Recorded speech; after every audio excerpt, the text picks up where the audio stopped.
NIS on demand physics का paper किस तरह का आने वाला है इस मंथ में। तो देखिए बहुत सारे स्टूडेंट कंफ्यूज हो चुके हैं क्योंकि ऑन डिमांड के अब एडमिशन तो लेनी ही पड़ेगी क्योंकि हमारी कंपार्टमेंट आ चुकी है और ऑन डिमांड का एडमिशन इंपॉर्टेंट भी हो चुकी है क्योंकि यही एक ऑप्शन हमारे पास बचा है अपने ईयर साल को बचाने का और इसी टाइम अपने कॉलेज में एडमिशन लेने का।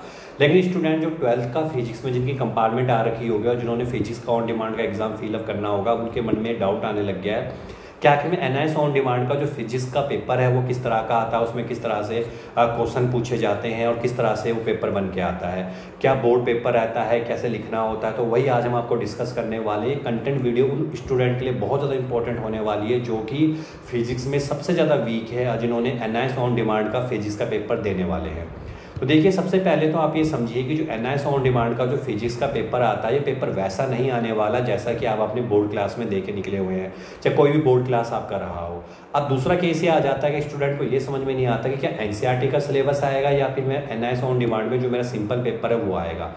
तो देखिए यहाँ पर जो सिलेबस आता है वो एनसीईआरटी का बेस तो रहता है, लेकिन यहाँ पर थोड़ा सिलेबस आपका +1 का रहता है, उसके बाद मैक्सिमम सिलेबस आपका +2 का आता है। तो मतलब आपको +1 +2 दोनों में से आपके क्वेश्चंस आने वाले हैं।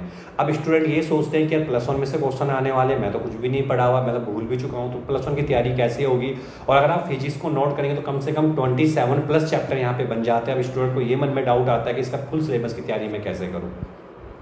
तो इसके लिए हमने एक पेड कोर्स बनाया हुआ है जिसका लिंक हम इस वीडियो की डिस्क्रिप्शन पे दे देंगे, जहाँ पे आप जाने के बाद उस पेड कोर्स को ले सकते हैं, जहाँ पर 40 से 45 मिनट का हमने एक लेक्चर बनाया हुआ है जिसमें पूरे सिलेबस को कवर किया है, सारे इंपॉर्टेंट क्वेश्चन कवर किए हैं, इंपॉर्टेंट चैप्टर्स कवर किए हैं। अगर आप उतना भी कर लेंगे तो आप बहुत अच्छे नंबर लेकर पास तो हो ही जाएंगे और अच्छे नंबर भी आपके आ सकते हैं। तो देखिए वो तैयारी सबसे पहले क्या करनी है, जो बहुत स्टूडेंट गलती करते हैं, आपको ओनली फॉर जो आपने बोर्ड क्लास में पढ़ा उसको भूल जाइए। अब आप एनआईएस के हिसाब से तैयारी करिए, जो एनआईएस का अपना ऑन डिमांड एग्जाम आता है। एनआईएस ऑन डिमांड के एग्जाम के हमने बहुत सारे कंटेंट वीडियोस बनाई हुई है, आप हमारे चैनल पे चेक कर सकते हैं। तो मेन देखिए उसमें फिजिक्स के पेपर में जो आपका आएगा इसमें आपके एमसीक्यू भी आ सकते हैं, मैच ऑफ फ्लोइंग भी आ सकते हैं, फिल इन द ब्लैंक्स भी आ सकते हैं।